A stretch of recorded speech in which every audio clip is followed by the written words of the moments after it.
Hey guys, Jim Stroud here. Have you read this latest news from Amazon? On the screen. Thank you. Amazon patents wristband that tracks warehouse workers' movements. Here's a quote. Amazon has patented designs for a wristband that can precisely track where warehouse employees are placing their hands and use vibrations to nudge them in a different direction.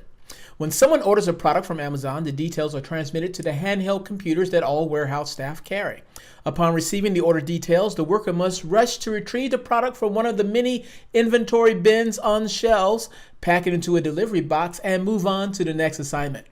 The proposed wristbands would use ultrasonic tracking to identify the precise location of a worker's hands as they retrieve items. One of the patents outlines a haptic feedback system that would vibrate against the wearer's skin to point their hand in the right direction. The result? Human workers can fulfill more orders. Now, your first reaction to this news might be, say what? But it's only a recent development in a long-running trend. And I will prove it by going back in time. Boom, boom, boom. Hey, I'm Jim Stroud. This is the Jim Stroud Show. Welcome to the Jim Stroud Show. Yeah. July 25th, 2017. The New York Times reports microchip implants for employees. One company says yes. Here's a quote. On August 1st, employees at 3 Square Market, a technology company in Wisconsin, can choose to have a chip the size of a grain of rice injected between their thumb and index finger. Mark of the beast. Sorry. I'm sorry. I did. Once that is done, any task involving RFID technology, swiping into the office building, paying for food in the cafeteria, can be accomplished with a wave of the hand. May 22nd, 2016, the Wall Street Journal reports, how should companies handle data from employees' wearable devices?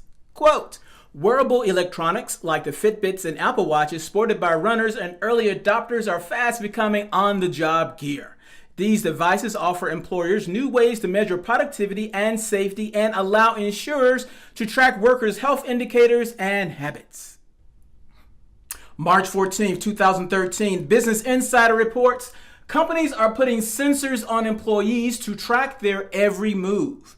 Here's a quote. The sensors are intended to measure when and how employees are truly productive.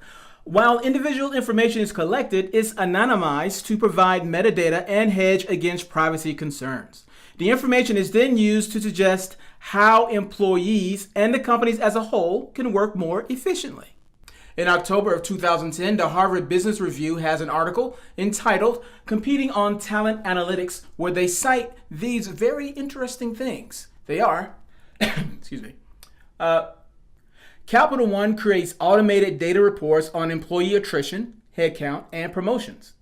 It also analyzes the characteristics of its most successful employees, like what schools they attended and their majors, in order to clone their best employees. Luxottica Group used data analytics to disprove assumption about the company's recruiting strategy. Data showed that it took on average 96 days to fill a position with an external candidate. The management team believed the company's recruiters acted too slow, but a statistical analysis found that hiring managers dragged their feet about making decisions about who to hire. After making a few tweaks, they went from 96 days to fill a position to 46 days. Google's Project Oxygen was using data to figure out how to leverage managers in order to retain staff. In June 2001, check out these comments from this site called allnurses.com. And on allnurses.com, there is a debate about nurse tracking devices. What's your opinion? The hospital will soon be installing a tracking system for employees, which is a device attached to your name tag that sends information to a centralized display like telemetry cardiac monitors. They will be able to see where the staff is, how much time is spent in each location, and who you are with. For example, multiple employees are in a patient's room providing care versus in the lounge. You know, there's been a lot of talk about robots taking over, but maybe we shouldn't be so concerned about that, as we are concerned about all of the data being collected on us, not just by employers, but by third parties in general. Google, Facebook comes immediately to mind. Maybe we should be more concerned, or less concerned about robots, and more concerned of whether or not we're plugged into some sort of matrix. You take the blue pill, the story ends. You wake up in your bed and believe whatever you want to believe. You take the red pill, you stay in Wonderland, and I show you how deep the rabbit hole goes. It's time for Shut Up!